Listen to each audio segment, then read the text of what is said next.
Jefferson. Só lembrando a todos que terá, o evento terá publicação de anais, então todos os textos estarão disponíveis também para leitura posterior.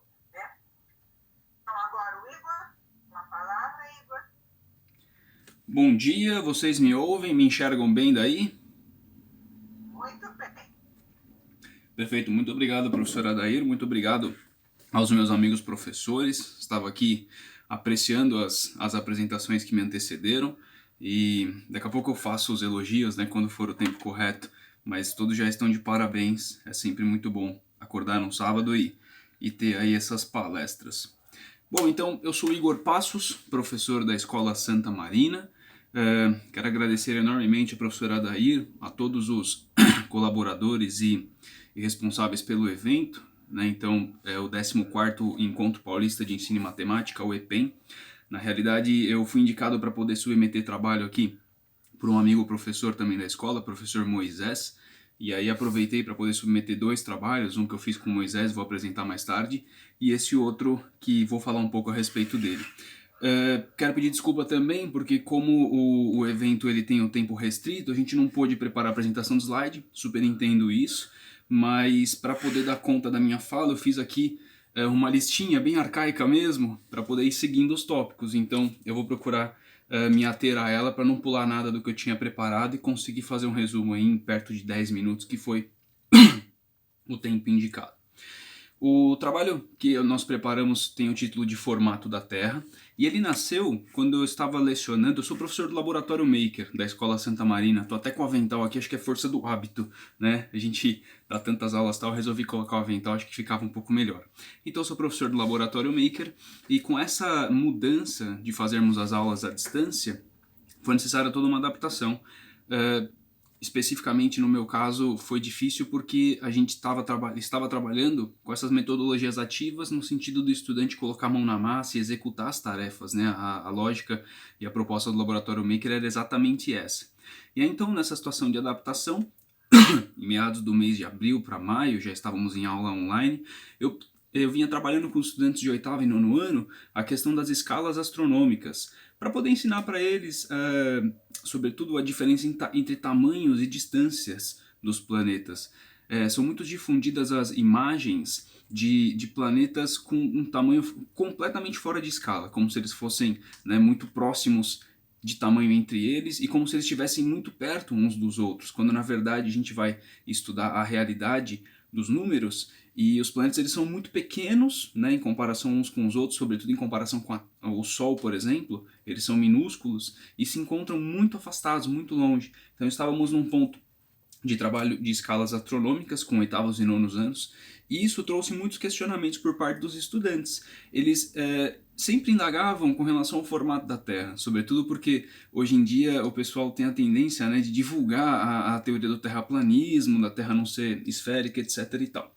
Por conta disso, eu fui atrás de material que pudesse dar embasamento para a gente fazer uma discussão sobre o real formato da Terra. E assim encontrei um vídeo lá no YouTube de título do programa Ciência em Show, que fala a respeito disso. É um vídeo até comprido para os parâmetros dos estudantes, leva uns 12 minutos, pedi para eles assistirem. E aí, esse vídeo ele faz uma releitura do experimento do Eratóstenes. O Eratóstenes, há mais de 2000 anos, ele propôs fazer uma medição em 2 cidades distintas, Siena e Alexandria, que ficam aí numa distância aproximadamente de 800 quilômetros, né, ao longo do rio lá no Egito.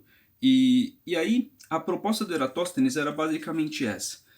Caso a Terra fosse plana, partindo do princípio que os raios de Sol que chegam aqui na Terra são paralelos entre si, colocando 2 estacas em diferentes cidades, o tamanho da sombra tinha que ser o mesmo. Isso, obviamente, medindo no mesmo horário e no mesmo dia do ano, né? E aí ele fez toda essa medição, a distância entre as cidades era de aproximadamente 800 quilômetros, né, mais de 2000 anos atrás, a história da ciência conta isso. E o que ele encontrou foram sombras diferentes, ao invés de sombras iguais. O resumo é basicamente esse, no artigo a gente conta um pouco melhor a história. Então esse era o indício de que a Terra não poderia ser plana, de que a Terra ela tinha que ter um formato diferente do formato plano, que sustentasse essa diferença entre as sombras encontradas. é claro, né, para estacas de tamanho igual. E esse vídeo que eu encontrei na internet, ele fazia uma releitura disso aqui no Brasil pelo pessoal do Ciência em Show, que eles são super populares aí, e foi um vídeo bem interessante, bem bacana. Entretanto, ao exibir esse vídeo para os estudantes, os meus alunos aí, eles fizeram uma crítica bem pontual. Porque aqui no Brasil, ao invés de escolher, logicamente, Siena e Alexandria, foram escolhidas duas cidades do Brasil, e eles utilizaram, né, lá no vídeo, a cidade de São Paulo e a cidade de São Luís no Maranhão, que são bem distantes. Mas na filmagem do Ciência em Show, o take em que o professor faz a medida da sombra em São Luís do Maranhão é nitidamente uma montagem daquelas com fundo verde, né? Os próprios estudantes perceberam isso e falaram, nossa, mas é montagem, como é que a gente vai acreditar numa coisa que a sombra foi medida sem ser em São Luís do Maranhão? E aí então me acendeu uma luz. Eu resolvi fazer uma pesquisa usando rede social mesmo, fui para o Instagram e procurei lá faculdades em São Luís do Maranhão. Dessa forma, consegui achar fotografias publicadas no Instagram, em faculdades lá, e conheci um professor estudante de matemática, o João. Entrei em contato com ele e expliquei a situação, contei toda a história. Propus para o João nós refazermos esse experimento, mas dessa vez sem montagem, in loco. Ele lá no Maranhão e eu aqui em São Paulo. E assim nós fizemos no dia 27 de maio, agora de 2020, eu aqui em São Paulo e o João em Pedreiras. Na realidade ele não reside em São Luís, né? Ele reside em Pedreiras, que é um pouquinho distante ali de São Luís, mas manteve a distância de São Paulo, então com relação a isso tudo bem. E aí nós utilizamos duas hastes verticais, eram dois cabos de vassoura, a gente cortou estritamente 1 metro de cabo de vassoura, utilizou garrafa PET para poder estabilizar ele no chão, com um pouco de água inclusive, né? E fizemos essa medição ao vivo, agora com recurso das ligações por vídeo, né? Então ele fez um vídeo medindo lá e eu fiz um vídeo medindo aqui. Produzindo esse material, aliás, foi até um alívio para mim, porque a sombra lá em Pedreiras ficou com 57 centímetros para uma haste vertical de 1 metro, a sombra de 57 centímetros. E aqui em São Paulo, ao mesmo tempo, a sombra que eu medi na minha casa foi de 120 centímetros, 1,20 m, né? Então a gente refez o experimento de Eratóstenes e percebemos aí que realmente as sombras são diferentes. Com todo esse material, a gente tinha vídeos, né? Ele filmou lá, eu filmei aqui, tinha fotografia explicando, eu resolvi sintetizar isso tudo num novo vídeo e colocar no YouTube disponível, sobretudo para usar com os meus estudantes em aula. Esse vídeo está disponível, está lá no YouTube com o título Qual o Formato da Terra, num canal que eu tenho e tudo mais. E, para minha surpresa, teve uma enorme aceitação por parte dos estudantes.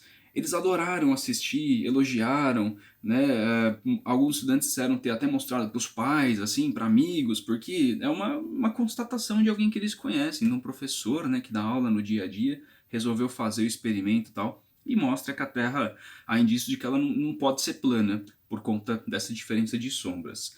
E aí comecei a divulgar esse vídeo entre amigos que deram aula comigo já em outras escolas, né, para ex-professores e tal. E um dos ex-professores que lecionava para mim no Instituto Federal de São Paulo, ele me dá aula de física, lá, minha formação inicial é física, o Ricardo Plaza, ele gostou tanto do vídeo que ele insistiu que eu escrevesse um artigo junto com o João, um artigo acadêmico para poder publicar em revistas. E assim fizemos, inclusive convidamos o Plaza para poder escrever o artigo descrevendo esse experimento conosco. E aí fizemos um artigo, submetemos para uma primeira revista, que inclusive negou o nosso artigo, a gente agora está tentando submeter para uma próxima, já submetemos faz umas 2, 3 semanas.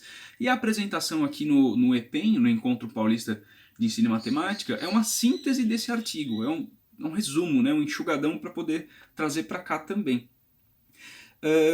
Por fim, eu quero fazer os agradecimentos devidos. Agradecimento à Escola Santa Marina, que é onde eu leciono, sou professor do Laboratório Maker. Quero agradecer enormemente o professor João Damasio, que é meu amigo estudante de matemática, lá de Pedreiras, no Maranhão, sem o qual não teria sido possível montar esse experimento. Ele fez experimento junto comigo, escrevemos o artigo juntos. E agradecer ao professor Ricardo Plaza, né? Meu professor de física, atualmente ele está no campus de Caraguatatuba, no Instituto Federal de São Paulo. E eu os considero, eles obviamente são coautores desse trabalho. Infelizmente, por uma questão de tempo, né, e adequação de agenda, não podem estar comigo aqui hoje fazendo essa apresentação, mas vale dizer o nome deles. E acho que era isso, professor Adair. Era isso, meus amigos. Muito obrigado. Eu é que agradeço. Obrigada pela apresentação. visual, mas você foi muito didático fazendo aí as suas planilhas, tá? Muito obrigado, professora. Trabalho, né? Acho que é o Alessandro e a Mariângela que estão à